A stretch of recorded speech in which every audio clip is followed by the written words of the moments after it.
Bismillah walhamdulillah wassalatu wassalamu ala sayyidina Rasulillah wa ala alihi wa sahbihi wa mawalah. La hawla wa la quwwata illa billah, amma ba'd. Saudara-saudara kaum muslimin rahimakumullah. Suatu hari ketika baginda Rasul masuk ke dalam masjid, didapatinya seorang sahabat tengah khusyuk bertafakur di dalam masjid. Sahabat itu bernama Abi Dzar Al-Ghifari. Dihampiri beliau oleh baginda Rasul, kemudian ditanya, "Hai Abi Dzar, begitu khusyuk dan tafakur engkau di dalam masjid, gerangan apa permohonanmu kepada Allah di tempat yang suci ini?" Abi Dzar menjawab, "Maafkan saya ya Rasul. Saya dari tadi di masjid di sini ini bukan berdoa. Lalu wirid juga tidak. Iktikaf ya setengah iktikaf. Habis kenapa kamu di sini?" "Saya menghindar orang ya Rasul." "Menghindar orang kenapa?" "Terlalu banyak datang orang ke rumah saya nagih utang. Saya jadi bingung mau pergi kemana. Akhirnya saya pikir tempat yang netral, yang kira-kira orang nggak datang lagi, ya ke masjid di sini. Maka saya lalu ngetem di sini. Model ke masjid bukannya wirid, zikir, takut diuber-uber utang." Baginda Rasul senyum, lalu beliau berkata, "Hai Abi Dzar, maukah engkau aku ajarkan satu doa yang kalau kamu amalkan Allah akan bebaskan hatimu dari perasaan dililit hutang." Bukan dibebasin hutangnya, dibebasin dari perasaan dililit oleh hutang. Sebab kalau ada doa yang kalau dibaca hutang jadi lunas ya enak. Jadi ini jangan keliru saudara-saudara. Kalau diamalkan hati bebas dari perasaan dililit oleh hutang. Mau ya Rasul? Lalu diajarkanlah doa itu, "Allahumma inni a'udzubika minal hammi wal hazan wa minal ajzi wal kasal wa minal jubni wal bukhl wa min ghalabatid dain wa qahrir rijal." Ma'asyiral muslimin rahimakumullah. Banyak di antara kita yang kalau diajarkan satu doa lalu tidak mengukur diri antara doa itu dengan pribadi kita. Padahal syarat di antara kabulnya doa sejak dari adab berdoa sudah diajarkan. Berdoa itu yang baik, bersih tempatnya, bersih pakaiannya, menghadap ke arah kiblat, menengadahkan kedua belah tangan dengan khusyuk dan tawadhu, dengan serius dan penuh keyakinan bahwa doa akan dikabulkan oleh Allah. Sebab Allah dalam hadis qudsi menyatakan, "Ana inda zanni abdi bi." Aku sih, kata Allah, bagaimana sangka hambaku kepadaku saja. Kalau dia sangka baik, aku baik. Kalau dia sangka tidak baik, aku juga tidak baik. Bagaimana sangka hambaku? Jadi kalau kita berdoa sementara hati kita dalam batin ngomong, jangan-jangan doa gua nggak diterima nih. Enggak. Kenapa? Hatinya sudah begitu. Innallaha la yaqbalu du'aan min qalbin ghafilin lahin. Allah tidak akan menerima doa dari hati yang lalai terhadap doa yang dibacanya itu. Nah, di antara yang terpenting menyesuaikan doa dengan keadaan pribadi. Jadi kalau kita kerja gajinya 1 bulan 1.000, ya wajarlah berdoa minta rezeki 1.500. Wajar namanya. Yang 1.000 sudah ada modal kerja kita, yang 500 kita minta doa kepada Allah. Saudara hadirin, begitu juga doa yang diajarkan oleh baginda Nabi kepada Abi Dzar. Ini hakikatnya mengajarkan kita manusia untuk menjauhi penyakit rohani. Doa ini mengajarkan 8 macam penyakit rohani yang menjadi dinding antara kita dengan Allah. Dan penyakit rohani ini lebih bahaya daripada penyakit jasmani.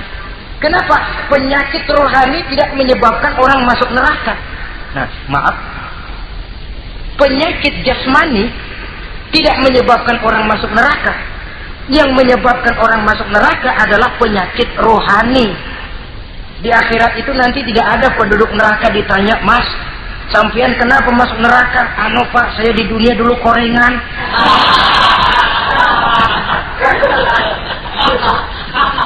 Itu korengan, liver, ginjal, darah tinggi, jantung, paru-paru basah, bengek, ampem. Penyakit-penyakit jasmani itu tidak menyebabkan orang masuk neraka. Yang menyebabkan orang masuk neraka penyakit rohani. Apa namanya? Sombong, hasud, dengki, ujub, ria, merasa diri lebih hebat dari yang lain, tidak ikhlas. Itu penyakit-penyakit rohani. Maka di dalam doa yang diajarkan kepada Abi Dzar dan hakikatnya diajarkan kepada kita semua, Nabi menjelaskan 8 penyakit rohani. Saya sampaikan ini pada pertemuan kali ini karena sekarang penyakit rohani jarang mendapat perhatian. Sedangkan penyakit jasmani, anak kita pilek dikit pun sudah berangkat kita ke dokter spesialis anak. Kita pusing sedikit pun sudah berangkat kita ke dokter. Tapi rohani kita menjerit, batin kita menangis. Kadang-kadang kita pura-pura tidak tahu. Apa penyakit rohani yang ada dalam doa ini? Pertama, a'udzubika minal ham. Aku berlindung kepadamu ya Allah daripada sifat ragu-ragu. Sifat ragu-ragu penyakit batin. Apa yang bisa dikerjakan oleh orang yang selalu ragu-ragu? Bahwa sebelum bekerja harus menimbang, itu perlu. Tapi kalau cuma tiap hari menimbang, kapan memutuskan? Orang sudah kemana-mana, kita masih main timbangan. Maka orang yang ragu-ragu hakikatnya orang yang sudah mengubur sebelah kakinya sebelum berangkat. Ya. Iya, tapi kalau kita nanti jadi salah kan lebih baik nggak usah berbuat. Keliru. Salah karena berbuat lebih baik daripada tidak pernah salah karena tidak pernah berbuat. Saudara salah tapi berbuat masih lebih baik daripada tidak pernah salah karena tidak pernah berbuat. Saudara baca Quran salah lebih baik daripada nggak pernah salah karena nggak pernah baca Quran. Gua nggak pernah salah dong baca Quran. Bacanya kapan? Nggak pernah. Ya paham tuh. Oh nggak pernah baca kapan mau salah. Saudara hadirin yang saya muliakan, dan orang sering bilang kegagalan pada hakikatnya adalah keberhasilan yang tertunda. Jadi kalau kita gagal hari ini, besok kita harapkan tidak akan gagal. Gagal besok masih ada hari lusa. Bagaimanapun usaha, kemauan adalah processing. Apalagi usaha untuk memperoleh sesuatu yang bernilai tinggi, bermutu mulia, panjang jalannya, banyak akibatnya, besar godaannya. Processing untuk mencapai sesuatu yang mulia itu prosesnya tidak sekali jadi kayak orang makan cabai. Itu hari dikeletak, itu hari terasa pedesnya. Untuk mencapai sesuatu yang mulia, panjang jalannya, banyak akibatnya, besar godaannya. Tapi bangunan bagaimanapun tingginya harus dimulai dari pondasi pertama. Cita-cita bagaimanapun luhurnya harus dimulai dari langkah pertama yang walaupun kelihatannya sepele, tapi sudah merupakan pondasi ke arah yang lebih tinggi. Kadang-kadang kita ini kan inginnya yang serba cepat, seolah-olah sesuatu yang mulia itu bisa datang lewat proses simsalabim, abrakadabra. Lalu yang kita mau terwujud di depan kita, alangkah mudahnya. Dan dari kegagalan-kegagalan akan lahir pengalaman. Dan pengalaman, kata orang Kulon, experience is the best teacher. Pengalaman adalah guru yang paling bijaksana. Kalau adik kita jalan di tempat licin, jatuh, besok dia lewat situ lagi, gak usah dipesen juga dia pasti hati-hati. Kenapa? Pengalaman. Kemarin gue lihat sini jatuh, sekarang harus hati-hati. Tapi kalau belum pernah jatuh, kita omelin kadang-kadang ngotot. Khawatir banget, sebelum juga jatuh, ngomel melulu gitu ya. Tapi satu kali dia jatuh, dia sendiri akan hati-hati. Begitu kegagalan yang kita temukan dalam hidup merupakan nasihat bahwa seorang muslim tidak mungkin jatuh di tempat yang sama 2 kali berturut-turut. Kemarin lewat di situ jatuh lagi, sekarang lewat di situ lagi jatuh lagi, emang goblok dah. Bisa jatuh 2 kali di tempat yang sama kan namanya tidak mengambil pelajaran dari apa yang sudah dia temui. Jadi saudara hadirin, terutama adik-adik remaja, masa depan kalian itu merupakan harapan dari semuanya. Kami yang tua terlalu banyak berharap dari kalian, sementara hari depan kalian lihat sendirilah, persaingan hidup makin tajam, tensi ekonomi makin tinggi, jumlah angkatan tenaga kerja yang masuk tidak jauh dari seimbang dengan lapangan kerja yang bisa disiapkan. Kalau kita dihambat oleh penyakit ragu-ragu, orang lain sudah berbuat dan kita masih menonton, boleh sangat jadi nantinya kita akan terpojok di sudut-sudut kehidupan untuk lebih banyak jadi penonton daripada jadi pemain. Lebih sering menjadi objek daripada menjadi subjek. Istilah Arabnya lebih sering menjadi maf'ul daripada menjadi fa'il. Namanya juga orang nonton, soknya kan kayak lebih pintar dari yang main. Wajar orang nonton bola ngomel melulu. Itu Maradona tolol, Maradona ditololin. Ajat sederajat goblok, ajat digoblokin. Kalau sudah dia disuruh main ke lapangan, gempor dia nggak bisa nembak. Namanya penonton, dan wajar saja penonton juga kalau nggak surat nggak rame tuh lapangan. Saudara hadirin yang saya muliakan, maka keraguan-raguan akan jadi penyakit yang menghalangi orang pada saat dia harusnya sudah berbuat, dia malah berpangku tangan. Akhirnya dia akan jadi orang yang ketinggalan kereta. Sementara hidup tidak berjalan mundur ke belakang dan tidak juga berhenti. Tidak ada kata berhenti atau kata mundur dalam hidup. Berhenti kita diinjak orang, mundur kita hancur.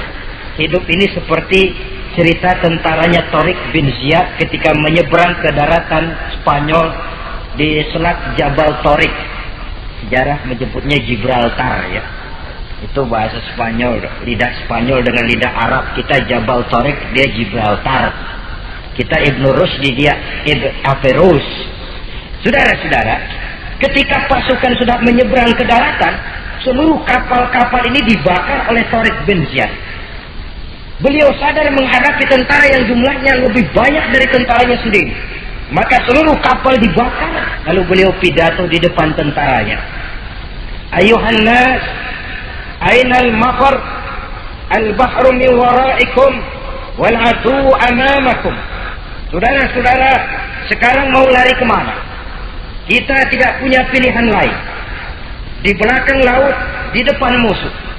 Mau pulang, kapal sudah saya bakar semua.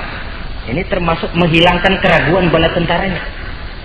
Mundur, kecebur, mati. Maju menghadapi musuh yang jumlahnya jauh lebih banyak, resikonya juga mati. Namun mati maju, mati syahid. Mati mundur, kecebur, mati konyol. Pilih. Ya tentu tidak ada pilihan lain. Menghilangkan keraguan di kalangan tentaranya, juga menghadapi kehidupan ini. Menimbang adalah perlu, tapi berbuat lebih perlu lagi. Jangan takut salah, karena salah berbuat lebih baik daripada tidak pernah salah karena tidak pernah berbuat. Kesalahan pada akhirnya akan mendidik kita untuk tidak salah lagi pada masa-masa yang akan datang. Ini penyakit pertama. Penyakit yang kedua, al-hazan, penyakit duka cita. Manusia itu egonya terlalu besar.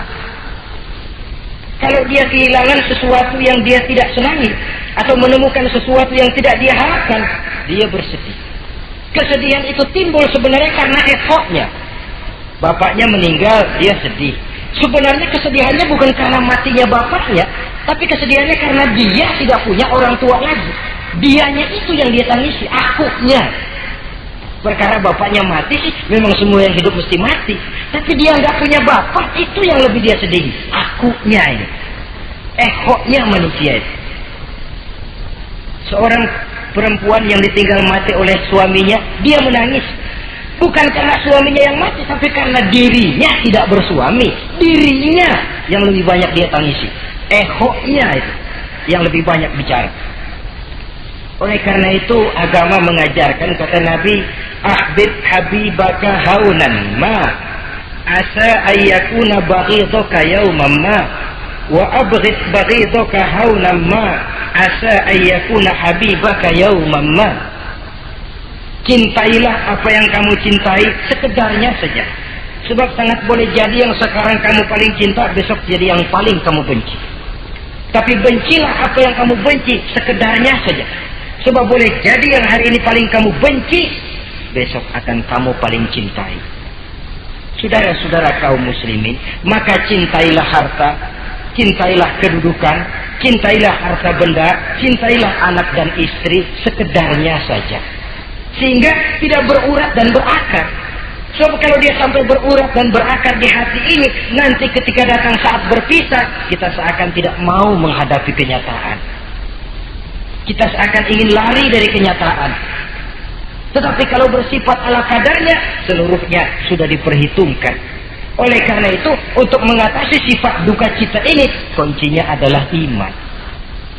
Siapa sih orang yang tidak pernah sedih dalam hidup ini? Tapi siapa orang yang tidak pernah senang dalam hidup ini? Tidak ada orang yang senang terus dan tidak ada orang yang sedih terus. Dia berganti. Bahkan itulah yang bikin hidup ini nikmat.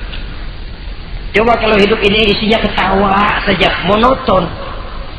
Sebaliknya kalau hidup isinya cuma nangis saja, bagaimana rasanya? Tapi ada senyum, ada tangis, ada duka, ada suka. Itulah bumbu daripada kehidupan. Cuma tentu saja saudara-saudara, duka cita yang pada gilirannya akan membawa kebahagiaan, itu yang harus berani kita hadapi. Tapi duka cita yang tidak beralasan, itu yang jadi penyakit. Kayak sedih, takut miskin, itu kan tidak beralasan. Sudah punya jabatan, takut merosot, takut pensiun, dengar mau ada mutasi, gerusak-gerusuk. Kan itu yang tidak beralasan. Duka cita semacam itu tidak beralasan. Karena tidak sadar bahwa pada awalnya itu pun tidak dia miliki. Kalau duka cita itu akan membawa kebahagiaan, tidak perlu kita takuti. Satu contoh. Kalau di depan saudara saya sodorkan 2 gelas, yang satu isinya jamu, yang satu sirup. Kira-kira saudara minum jamu apa sirup? Jamu apa sirup? Orang yang berpikir panjang saya yakin pasti minum jamu. Pahit memang, getir memang waktu minum. Tapi besok badan sehat, tenaga kuat, gairah kerja ada, semangat hidup tumbuh. Ini orang Islam, orang yang berpikir jauh ke depan. Ke depan kemana? Dia tidak cuma mikir dunia. Dia mikir kubur, alam kubur. Dia mikir akhirat. Maka dia berani minum jamu. Apa jamu itu? Puasa, jamu. Pahit. Memang enak banget, bos. Setengah mati. Sembahyang, jamu. Pahit. Sedekah, jamu. Pahit. Sekarang. Tapi besok kita pulang ke alam kubur. Ya Allah, nikmat alam kubur. Untung kemarin waktu di dunia minum jamu. Waktu di dunia sembahyang, kuburan terasa nikmat. Waktu di dunia sedekah, kuburan dipakein AC. Padahal cuma goceng sedekahnya. Adapun orang yang di luar Islam, dia berpikir pendek. Yang dia lihat cuma yang di depan hidungnya saja. Dia nggak mikirin alam kubur, dia nggak mikir akhirat, yang dia pikirin cuma dunia aja. Kenapa gue mesti minum jamu pahit? Sirup nih, manis. Dia minum sirup. Manis memang waktu minum. Tapi besok, bibir mancung, bengkak, sirawan, sariawan itu. Saudara-saudara, sholat, sirup, tidak sholat, sirup, manis. Orang-orang puasa, dia tidak puasa, sirup, manis. Bakhil, pelit, sirup, manis. Apain sedekah? Ya tumpuk aja tuh harta dah, jangan disedekahin. Sirup, manis memang. Besok dia pulang ke alam kubur, baru terasa bibirnya pada bengkak. Baru timbul, gua nyesel banget minum sirup kemarin. Jadi saya katakan kuncinya adalah iman. Berangkat dari surah Ali Imran ayat 139, Allah berpesan, wala tahinu wala tahzanu wa antumul a'launa in kuntum mu'minin. Kamu tidak perlu gundah gulana, kamu tidak perlu duka cita dan sedih hati. Kamu sesungguhnya adalah tinggi jikalau kamu benar-benar beriman. Jadi dengan iman, duka cita yang tidak beralasan tidak perlu ada. Karena sifat duka cita yang tidak beralasan merupakan penyakit rohani yang menjadi penghambat agar orang tidak memperoleh kemajuan apapun dalam kehidupannya. 2. Penyakit rohani yang ketiga, saudara-saudara, al-ajzu, penyakit lemah. Nabi menyatakan, al-mu'minul qawiyyu ahabbu ilallahi minal mu'minid dha'if. Orang mukmin yang kuat lebih dicintai Allah daripada orang mukmin yang lemah. Sifat lemah tidak disukai oleh agama dan merupakan penyakit batin. Bukan lemah lembut, lemah. Lemah apa? Ya segala lemah. Lemah ekonomi, agama mengajarkan kadal fakru ayyakuna kufran. Kemiskinan bisa membawa orang kepada kekufuran. Apalagi lemah pendidikan, dalam arti terbelakang, ketinggalan oleh orang-orang lain. Dan yang paling celaka, lemah iman. Saudara-saudara hadirin yang saya muliakan, imannya lemah. Tidak punya ghirah, tidak punya rasa cemburu terhadap agamanya. Kalau anak gadisnya diusik orang, marahnya 7 lapis langit. Kalau keluarganya diusik orang, bukan main, ngundang orang lain, menyerbu. Itu orang yang coba-coba musik. Tapi agamanya dihina orang, agamanya diinjak-injak orang. Sedikit pun dia tidak punya rasa cemburu, sedikit pun tidak ada rasa sedih. Agama saya ini mau dibawa kemana? Islam ini mau dikubur kemana? Lemah iman semacam itu yang kita rasakan sekarang. Sekarang ini orang marah kalau hartanya diusik, orang marah kalau anak istrinya diusik, orang marah kalau temannya diganggu. Tapi giliran agamanya diganggu, agamanya diusik, agamanya dihina, tenang-tenang saja, bah. Tidak ada itu gairah, tidak ada itu rasa cemburu terhadap agama. Kaum muslimin yang saya muliakan, lemah iman semacam ini yang sangat membahayakan untuk kelangsungan kehidupan beragama.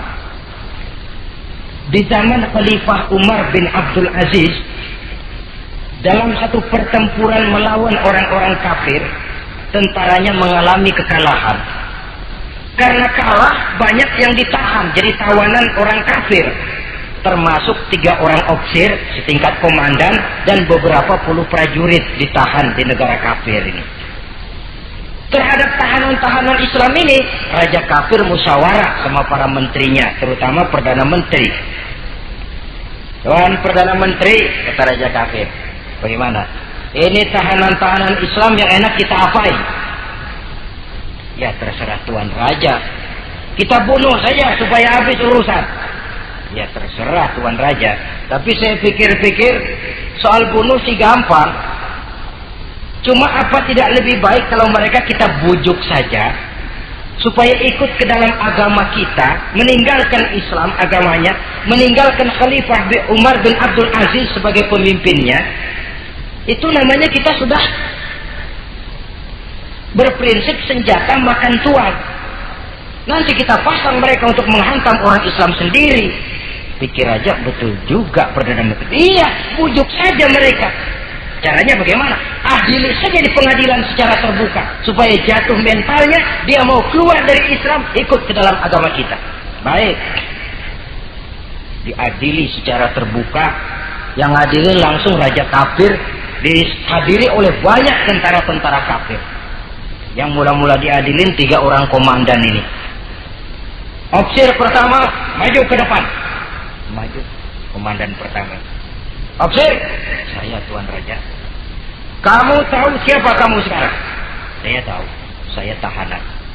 Iya, kalau tahanan bisa diatur kan? Bisa diatur bagaimana Tuan Raja? Kamu mau nggak ikut saya? Meninggalkan Islam sebagai agamamu, meninggalkan Khalifah Umar bin Abdul Aziz sebagai pemimpinmu.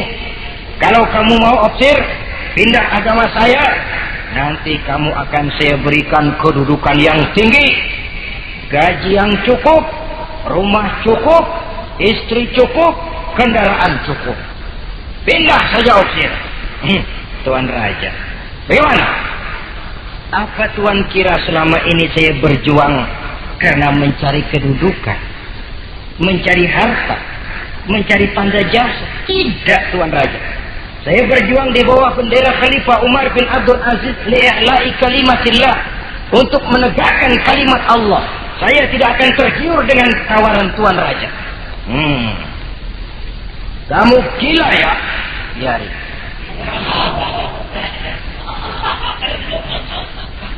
Kamu berani dari kemarin. Opsir, kalau kamu tetap dengan pendirian kamu, kamu akan saya bunuh. Silahkan Tuan Raja. Lebih baik nyawa terpisah dari badan, asal iman jangan berpisah dari hati. Gila ini. Biarin. Bunuh.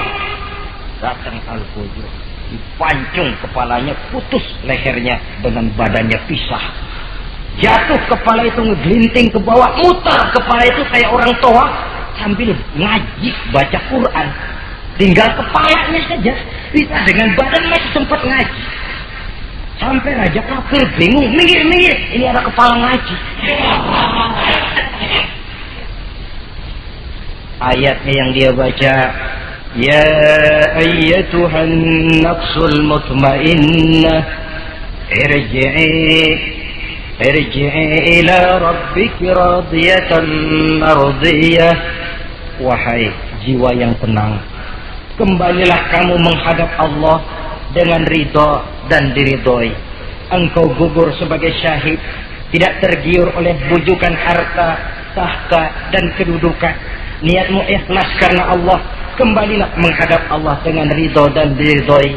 Wadkhuli fi ibadi wadkhuli jannati, masuklah ke dalam golongan hamba-hambaku, masuklah ke dalam surgaku.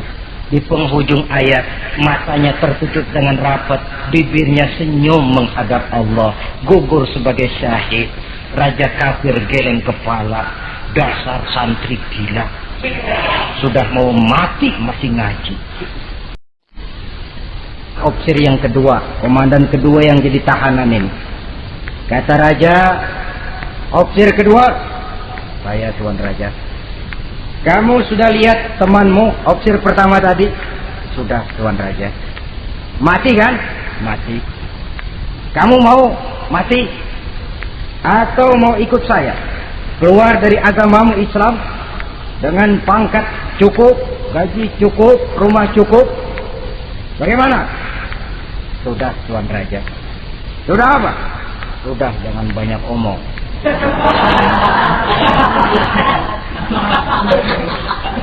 Maksud kamu bagaimana? Saya sudah tidak sabar pengen nyusul teman saya yang barusan, Tuan Raja. Saya tidak sanggup bayangkan bagaimana dia disambut oleh para bidadari di surga, disambut oleh para malaikat dengan ramah tamah, menikmati kehidupan di alam yang penuh dengan keriduan. Oh Tuan Raja, sudah jangan banyak omong. Kalau mau potong saya. Kata Raja, ini gilaan lagi dari yang tadi. Yang tadi masih bisa diajak berunding, ini sudah minta dipotong. Ayo Algojo, potong. Dipotong lagi oleh Algojo, putus lagi, berpisah kepala dengan badannya, jatuh ke bawah, masih muter kepalanya kayak orang tawaf, ngaji lagi. Ayatnya yang dia baca, wujuhu yawma idzin nadhirah, wujuhu yawma idzin nadhirah ila rabbiha nazirah. Wajah mereka pada hari itu berseri-seri, kepada Tuhannya mereka memandang, matanya terpejam dengan rapat, bibirnya senyum menghadap Allah. Syahid lagi yang ketiga ini. Nah, kata Raja, Sekarang komandan opsir yang ketiga, panggil. Opsir ketiga, saya Tuan Raja. Sudah dengar nasib dua orang temanmu? Sudah Tuan Raja. Mati? Mati. Kamu bagaimana? Saya mau hidup Tuan Raja. Jadi kamu mau ikut saya? Mau Tuan Raja, saya mau. Mau meninggalkan Islam sebagai agamamu? Mau Tuan Raja. Mengkhianati khalifahmu Umar bin Abdul Aziz? Iya Tuan Raja. Daripada hidup saya kan, daripada mati mendingan hidup Tuan Raja. Daripada nggak punya apa-apa kan mendingan punya apa-apa.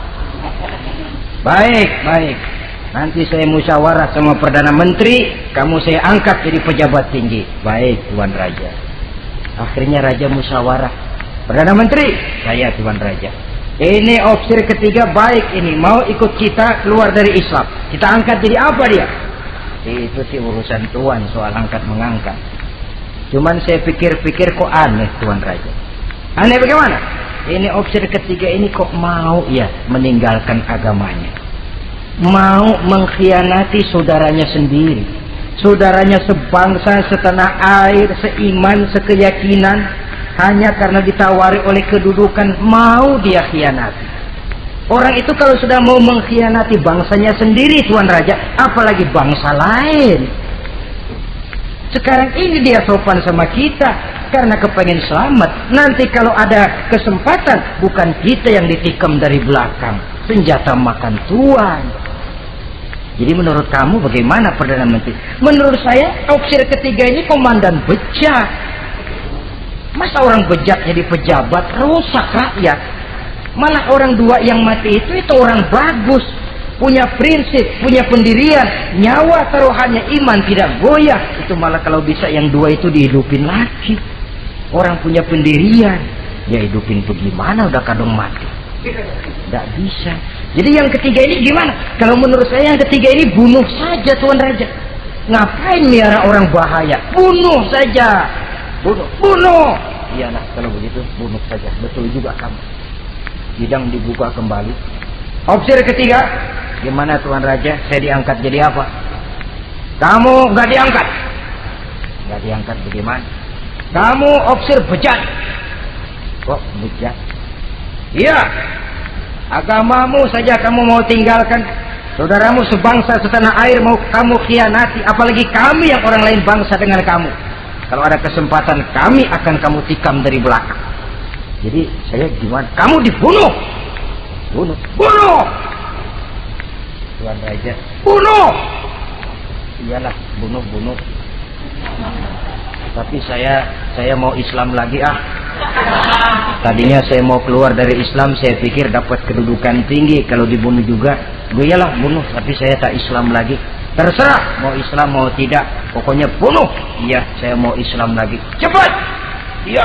Kalau mengucap 2 kalimat syahadat mau Islam lagi, macet lidah.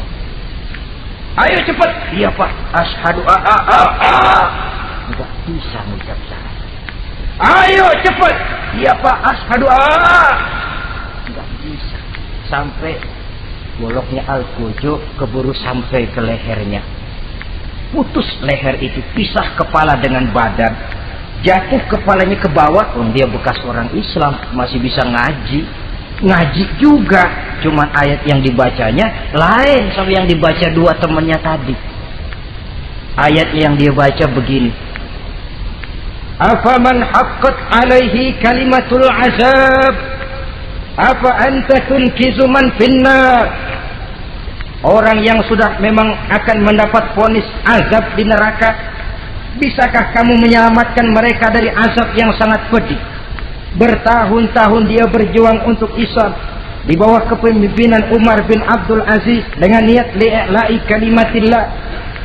Tapi di akhir perjuangannya dia tergoda oleh harta dan kedudukan. Dia keluar dari Islam dan dikala itu ajal datang merenggut nyawa, dia mendapat su'ul khatimah, matinya ke dalam neraka. Na'udzubillah min dzalik.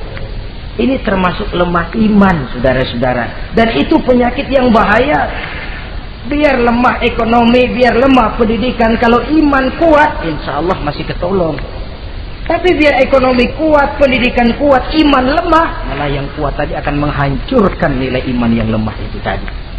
Disinilah mabda'nya, berlindung kita kepada Allah dari lemah hati, lemah iman, lemah akidah.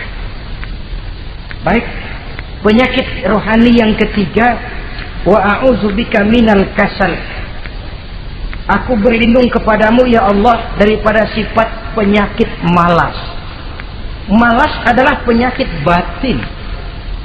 Santai perlu, refreshing perlu. Tapi kalau tiap hari santai, apakah kita akan jadi generasi santai? Dan persoalan apa yang bisa kita selesaikan dengan posisi santai? An-Nisa ayat 95 menegaskan, la yastabil qa'iduna minal mu'minina ghayra ulid darari wal mujahiduna fi sabilillah. Orang-orang yang berjuang di jalan Allah tidak sama nasibnya dengan orang yang duduk saja gelenggam, gelohom, ayam-ayam tanpa ada uzur darurat, yang hanya menunggu keajaiban dan yang turun dari langit, menghitung bintang bertebaran di atas cakrawala. Tidak akan sama orang yang berjuang di jalan Allah dengan yang duduk gelohom, ayam-ayam, gelenggam, menikmati apa yang ada tanpa berpikir meningkatkannya ke arah yang lebih baik. Ma'asyiral muslimin rahimakumullah. Malas berusaha, malas beribadah adalah penyakit rohani yang ditiupkan oleh iblis ke dalam diri sanubari kita. Makin tinggi nilai iman, makin berat bisikan kemalasan itu. Namun kalau kita bentengi dengan bahwa malas kita hari ini akan membawa penyesalan bukan besok, bukan lusa, bukan minggu depan, bukan pula bulan depan, tapi barangkali tahun depan, 5-10 tahun yang akan datang, untuk masa depan yang lebih depan di alam kubur, di alam akhirat. Akibat penyesalan di dunia akan terasa di sana nantinya. Allah telah memberikan hidup. Dalam hidup kita diberikan energi, daya dan kekuatan. Manfaatkan daya dan kekuatan itu untuk berusaha dan bekerja. Allah tidak suka kepada orang yang bermalas, berpangku-pangku tangan menunggu keajaiban dari langit sambil berleha-leha. Allah suka kepada orang yang bekerja keras, karena seluruh rasul bekerja keras, seluruh para nabi bekerja keras. Saudara-saudara, hanya istana yang ditegakkan dalam khayalan saja yang bisa dijangkau dengan bermalas dan bersantai-santai. Tapi istana dalam wujud kenyataan hanya bisa dicapai dengan kerja keras dan semangat menghadapi kehidupan. Yang kelima, wa a'udzubika minal jubn. Kami berlindung kepadamu ya Allah daripada sifat takut. Saudara-saudara, setiap orang terlahir membawa fitrah. Fitrah itu juga bisa berupa sifat. Tiap orang punya sifat takut, tiap orang punya sifat berani. Lingkungan, pendidikan, pergaulan menumbuhkan mana yang lebih subur. Kalau takutnya lebih subur, dia akan jadi penakut. Kalau beraninya lebih subur, dia akan jadi pemberani. Masalahnya sekarang kapan kita harus berani, kapan kita mesti takut, kan itu saja. Bahwa semua orang punya sifat berani, sebagaimana semua orang punya sifat takut, itu real. Tapi kapan kita harus berani, kapan kita harus takut? Agaknya surah An-Nisa ayat 77 cukup menjadi sindiran. Walamma kutiba alaihimul qitalu idza fariqum minhum yakhshawna an-nasa ka khasyatillahi aw ashaddu khasyah. Manakala diwajibkan kepada mereka berjuang, maka sebagian daripada mereka takut kepada manusia seperti mereka takut kepada Allah, bahkan lebih takut kepada manusia daripada takut kepada Allah. Ini kan takut yang tidak beralasan. Tengoklah zaman sekarang, mereka yang menebarkan maksiat punya keberanian, mereka yang bergelimang di lumpur dosa punya keberanian, mereka yang melakukan penyelewengan dan menyesatkan manusia punya keberanian. Kenapa kita yang punya niat menegakkan kebenaran, membela yang hak, menjalankan sesuatu yang kita yakini sebagai benar, kadang-kadang dihantui oleh perasaan takut? Takut semacam ini yang jadi penyakit rohani. Mereka berani terang-terangan membuka judi. Mereka berani terang-terangan di tengah jalan umum membuka botol minum minuman keras dan mabuk sempoyongan.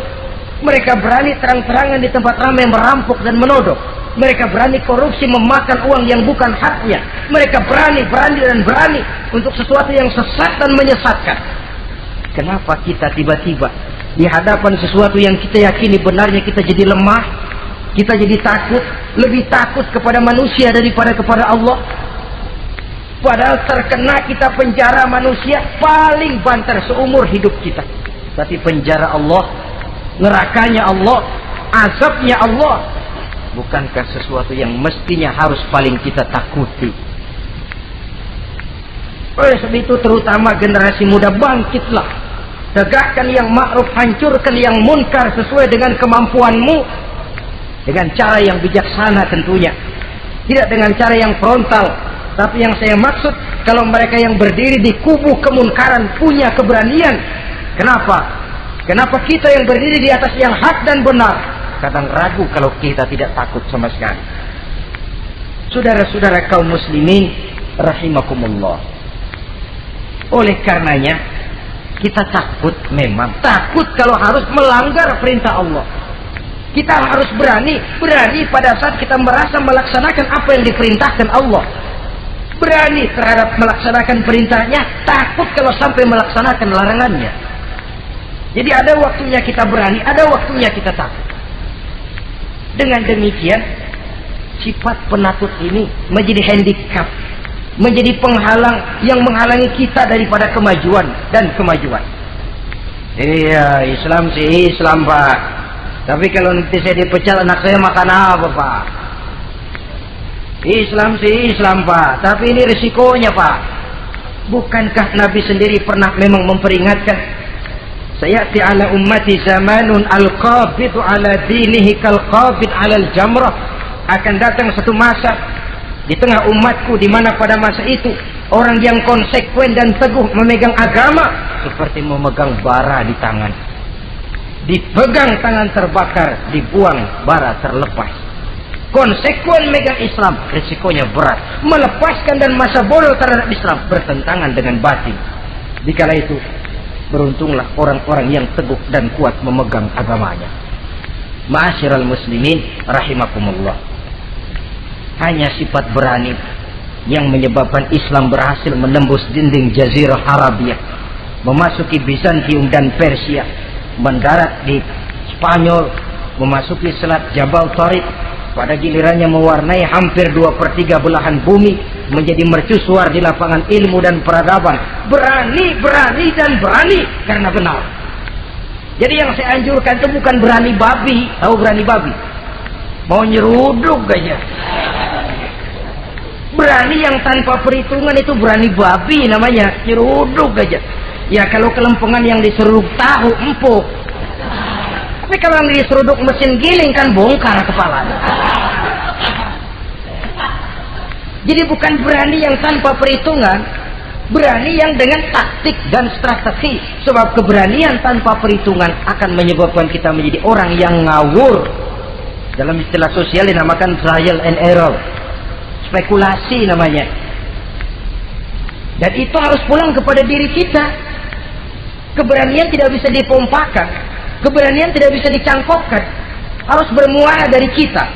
Contoh saja, ketika Nabi dan Abu Bakar di Gua Sur, Quraisy kafir yang ngejar sampai di situ, kalau mereka nengok ke bawah, Nabi akan kelihatan. Abu Bakar sedikit grogi, Nabi tampil dengan mantap, la takhaf wa la tahzan ya Abu Bakar, innallaha ma'ana. Abu Bakar, kamu tidak usah takut, kamu tidak usah khawatir, Allah bersama kita. Keberanian timbul karena yakin ini jalan Allah, yakin Allah pasti akan bela. Keberanian itu nggak bisa dicangkokin, nggak bisa cuma teriak, saudara-saudara jangan takut, Allah bersama kita, mulutnya. Tapi kalau hatinya juga perang, apa iya, itu sudah tertarung di kaki sendiri. Jadi memang harus ada variasinya. Ibarat pepatah, tukang joget yang baik ngerti irama gendang. Kalau kita terlalu keras, gampang dipatahin orang. Kalau kita terlalu lemah, diinjak terus. Mestinya tahu kapan mesti keras, tahu kapan mesti lemah lembut. Saudara hadirin yang saya muliakan, baiklah ya, itu penyakit yang kelima. Penyakit yang keenam, wa a'udzubika minal bukhl. Kami berlindung kepadamu ya Allah daripada sifat bakhl, pelit bin kikir alias medit. Ini penyakit rohani. Kenapa sih orang bisa kikir? Karena dia tidak sadar. Pokoknya duit saya ya keringat saya. Dia tidak sadar bahwa itu amanah. Dia tidak sadar bahwa dia kadang-kadang diberikan kehormatan oleh Allah untuk menjadi keran yang menyampaikan rezeki kepada orang lain. Rezeki dia cuma lewat tangan saya. Orang bakhil nggak punya pikiran begitu. Yang ada yang di kantong saya, keringat saya sama orang lain, kagak ada urusan.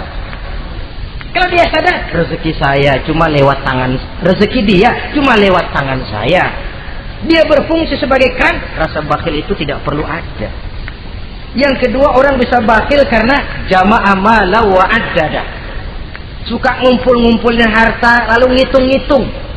Ngitung. Orang kalau terlalu ngitung kan yang ada kurang melulu. Kebangetan ngitung melulu. Aduh, 10.000. Kalau 15.000 aja enak aturnya. Dapat 15.000, tanggung dikit lagi. Kalau 20 aja cukup dah nih. Yang nggak pernah cukup sesungguhnya. Jama'a malan wa addada. Kalau sudah kesina, dia akan sampai kepada yahsabu anna malahu akhlada. Dia akan menyangka bahwa harta itulah yang bisa mengekalkan dia. Ya, mengekalkan kebahagiaannya, ya mengekalkan keluarganya, ya mengekalkan umurnya, ya mengekalkan kehidupannya sampai kepada tahapan keliru. Kalau sudah begitu, berat pisah sama harta. Duitnya 100.000, hilang 1.000. Yang hilang doang tuh yang dia pikirin. Yang masih ada yang 99.000 dia nggak ingat. Waduh, mati gua. Ngapa? Duit 1.000 hilang, mati. Mati. Padahal yang ada ketimbang yang hilang masih lebih banyak yang ada. Hilang itu yang 99, yang 1.000 yang dia ingat. Hilang 1.000, mati gua udah. Mati gitu. Kalau datang orang gantiin, lo jangan sedih dah nih digantiin 1.000, bikin kenceng nangisnya. Kenapa nangis? Kenapa bikin nangis? Coba yang tadi nggak hilang jadi 2.000 kan. Ingat yang tadi hilang.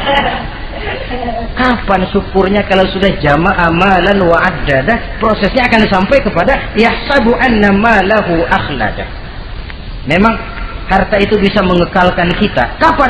Kalau dia kita belanjakan di jalan Allah. Itu harta yang mengekalkan kebahagiaan. Kita berikan dia kepada yatim piatu.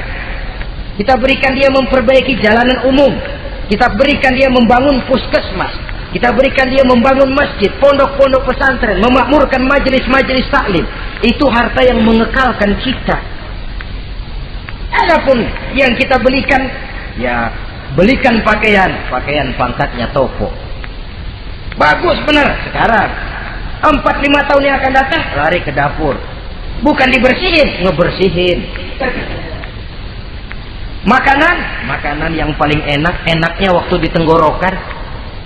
Sudah masuk ke dalam perut, sudah nggak ada bedanya singkong dan sate. Malah besok pagi keluar bauan sate daripada singkong. Bedanya makanan cuma di kerongkongan saja.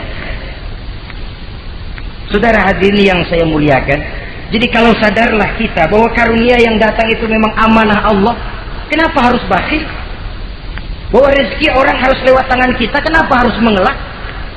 Tidak ada orang jatuh miskin karena dia dermawan. Tidak ada orang jadi susah karena banyak menolong orang. Karena mungkin keberkahannya yang penting itu.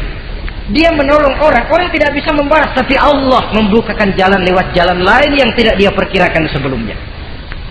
Ma'asyiral muslimin, apalagi kalau orang itu adalah orang yang dekat dengan kita. Maksud saya ibu bapak kita. Oh, itu balasannya paling kontan. Berbuat baik kepada ibu, berbuat baik kepada bapak. Ada rezeki sedikit, belikan makanan yang disenangi orang tua kita. Pak, ibu, alhamdulillah ada rezeki, ini makanan kesukaan bapak, ibu. Menurut kita sederhana, sepele, Allah akan balas itu paling kontan lewat jalan yang tidak kita sangka-sangka. Ibu bapak, yatim piatu terutama juga. Saudara kaum muslimin rahimakumullah.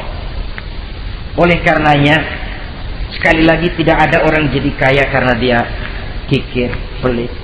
Kenapa sih tuh orang jadi miliuner? Oh, dia dari muda pelit banget. Tidak ada. Dan tidak ada orang jatuh bangkrut karena rajin sedekah. Kata Nabi, inna sadaqatal mar'il muslim tazidu fil umri wa tadfa'u mitata su'i.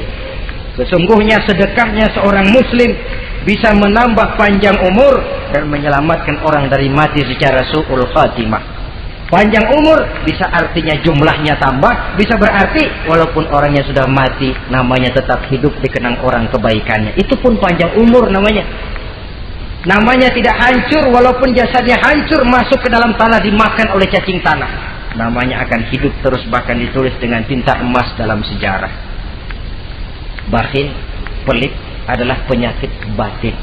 Dokternya agama dan kemauan diri merubahnya dengan sadar bahwa karunia adalah amanah. Ini penyakit bakhil nggak bisa ke rumah sakit, ke rumah dokter medis. Dokter, saya punya penyakit pelit, bagaimana ngobatinya? Suntik. Tidak bisa. Suntiknya adalah agama, saudara-saudara. Yang ketujuh, wa min ghalabatid dain, inti doa. Saya berlindung kepadamu ya Allah, jangan sampai ada perasaan dililit utang. Bahwa kita hidup tutup lubang, gali lubang itu biasa. Tapi kalau gali terus nggak pernah nutup, ini mau kejeblos namanya. Ngutang lalu nggak bayar-bayar, namanya gali lubang, nggak pernah nutupin. Bahkan Nabi pesan, alaikum biddain fa innahu hamun billail wa dani'un bin nahar. Kalau bisa kamu nggak usah ngutang. Kenapa? Utang itu siangnya bikin kita takut ketemu orang, malamnya bikin kita susah tidur. Coba dah kalau nggak bisa ngutang, berabe, malam nggak bisa tidur, siang takut ketemu orang. Jangan kepergok nih, belum ada duit buat bayar. Jangan ke sono, takut ketemu. Jangan kemari, takut ketemu. Akhirnya nggak kemana-mana, ngumprak di rumah. Tetapi adat hidup, saudara-saudara, apalagi kita yang ekonomi menengah ke bawah, biasa. Adat hidup itu tutup lubang, gali lubang, saling menerima, saling memberi. Tapi yang diajarkan oleh agama, oke, gali lubang silakan, asal bisa nutupin. Kalau tiap hari gali lubang dulu, kan kejeblos akhirnya. Oleh karena itu, apalagi hutang ini menyangkut hukukul adami, hak manusiawi. Itu di akhirat nanti ya, taubatnya lebih sulit. Kalau saudara dosa kepada Allah, taubatnya cuma 3 syaratnya. Nyesel, berjanji tidak akan mengulangi, meninggalkan perbuatan jahat. Tapi kalau menyangkut hak manusia, syarat taubatnya 4. Saudara mencuri sendal, cara taubatnya nyesel, berjanji tidak akan mengulangi lagi, meninggalkan perbuatan mencuri, lalu yang keempat sendal orang pulangin. Atau minta maaf dan minta ridho dari yang bersangkutan. Sebab ini menyangkut hukukul adami, hak manusiawi. Nggak bisa saudara nyolong sendal, taubat langsung kepada Allah, taubat Tuhan, nggak lagi-lagi nyolong sendal. Tapi sendal orang dibekap terus, ya belum. Nah, termasuk masalah hutang ini. Ma'asyiral muslimin rahimakumullah. Jadi silahkan gali lubang, asal ada kemungkinan untuk nutup, dan pada saat kesempatan untuk nutup datang, tutup dulu supaya besok bila bisa gali lagi. Jadi kita kadang-kadang kalau ngutang begitu datang rezeki aja giliran mau bayar, rasanya kan berat. Masih ada keperluan lain, datang yang lagi aja bang, tar, datang lagi sok, datang lagi tar, datang lagi sok. Kalau tar sok saja nembak terus, ya kapan-kapan mau kita bisa tutup itu lubang. Ma'asyiral muslimin rahimakumullah. Yang terakhir, penyakit batin, waqah rijal. Kami berlindung kepada-Mu ya Allah, jangan sampai kami hidup di bawah bayang-bayang orang lain. Jangan sampai kami hidup di bawah pengaruh orang lain, hidup disetir orang lain. Badan merdeka tapi jiwa budak. Badan merdeka tapi mental budak. Kita hidup jadi robot. Kemana saja yang nyetel arahkan, ke situ kita berangkat. Hidup tanpa prinsip. Rijal, hidup jadi bayang-bayang bagi orang lain. Alangkah tidak nikmatnya. Kehilangan kepribadian, tidak punya sikap mandiri. Itu pun penyakit rohani. Karena pada akhirnya nilai kita ditentukan oleh kepribadian kita. Kebesaran tidak bisa dengan nyempeng kepada orang lain. Kekayaan tidak bisa dengan mengakui leluhur. Pribadi kita, sepanjang kita masih hidup di bawah bayang-bayang orang lain, sepanjang itu kita tidak akan pernah punya kepribadian. Dan bila kita tidak punya kepribadian, maka orang tidak akan pernah mencatat kita dalam kehidupan ini. Nah, inilah pertemuan kita yang singkat, mudah-mudahan ada manfaatnya. Terima kasih dan mohon maaf.